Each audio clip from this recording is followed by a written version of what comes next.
So in 6th grade, I wore my brother's clothes till I was 13 years old.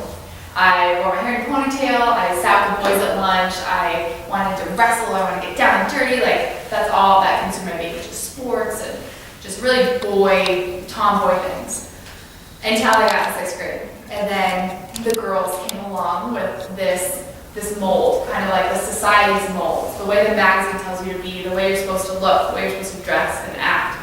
And it started to kind of eat away at me a little bit, because I kind of came in like, I don't care. But after a while, it starts to kind of rip you apart.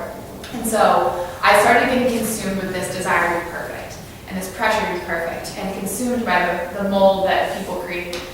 And so I started wearing my hair down. I started wearing makeup. I started wearing Abercrombie and Hollister and all the things that I do not want to be wearing, but that's what the in crowd, the popular crowd, or whatever you guys call them, do.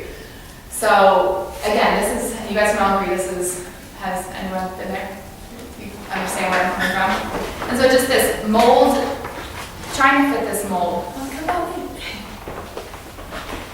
And I had like this overwhelming desire to be perfect, and this led to a lot of issues. Not only with others, I had a lot of physical, emotional fights with a lot of classmates, and a lot of time in the principal's office, a lot of time in the counseling office. Our group was just very corrupt, because everyone was always tearing each other apart, the whispers and the gossiping and the drama, everything. So this led to a ton of fights externally, but it also led to a lot of personal fights that I had with myself.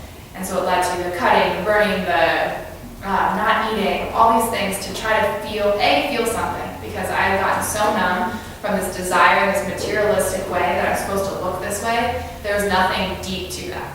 And so I just became very numb. So the first thing was to feel something. I wanted to feel at least something, even if it wasn't good. And the second was I wanted to try to fit this mold. So like, I'm not gonna eat because I'm supposed to be skinny, I'm supposed to be this, So again, this whole mold that happened. And so here I am, numb, broken, bruised, all these things, and I just came to you and told you. So my parents' solution, I didn't tell anyone.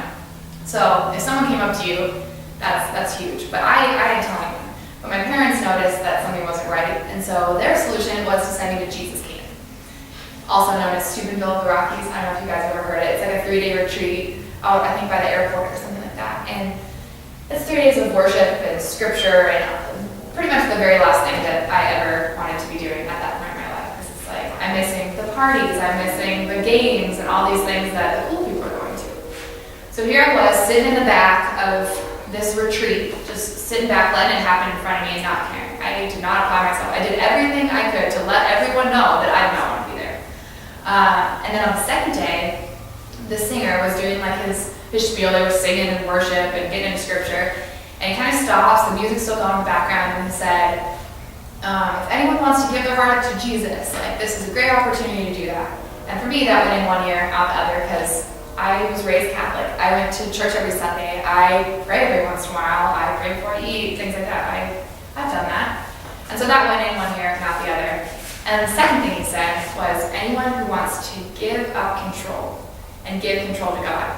So for me, being the control freak that I was, feeling the desire and the passion to control everything, I fell to my knees, bawled my eyes out, and just was like, enough. Enough is enough. And I had been digging this hole down this endless path with no happiness down that route. And finally, I was like, enough. And I felt finally at this one point in my life, I hadn't felt this way, but that I could confide in someone else. And that someone else can help me carry my cross and get through this struggle that I was going through.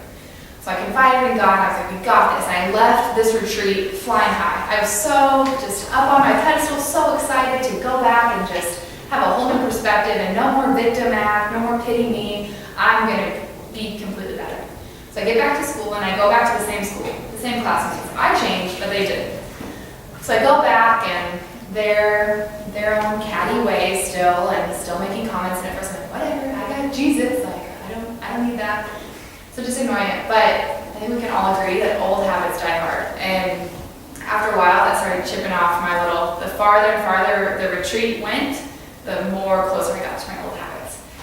And so my solution to that, because I was so adamant about not going back to my old ways, because it's like that led me nowhere. And so there has to be something. So I would do what I call the Bible test. And I would take take my Bible and I would lock myself in my closet, sitting on the floor in my closet, because I wanted to be away from like all the temptations that are there that I could use to like hurt myself and things like that. So I lock myself in my closet and I open my Bible to a random page and I just point. And it's like, if God is really on my side, this verse will speak to me what he wants to say. That was my Bible test. So I opened it up and it goes straight to the story about the Israelites in the Old Testament.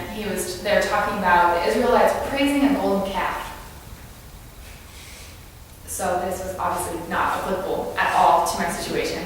So out of anger, I throw my Bible, which I knew you're not supposed to do. So I chuck my Bible, and it lands like this, upside down and open. So I pick it up, I was like, I'm really sorry, I didn't mean to do that, I was just really upset. So I pick up my Bible, and it's open to Jeremiah 29:11, which is by far my most favorite verse, and it says, "For I know the plans for you, declares the Lord, plans to prosper you and not to harm you, plans to give you hope and a future, just trust in me."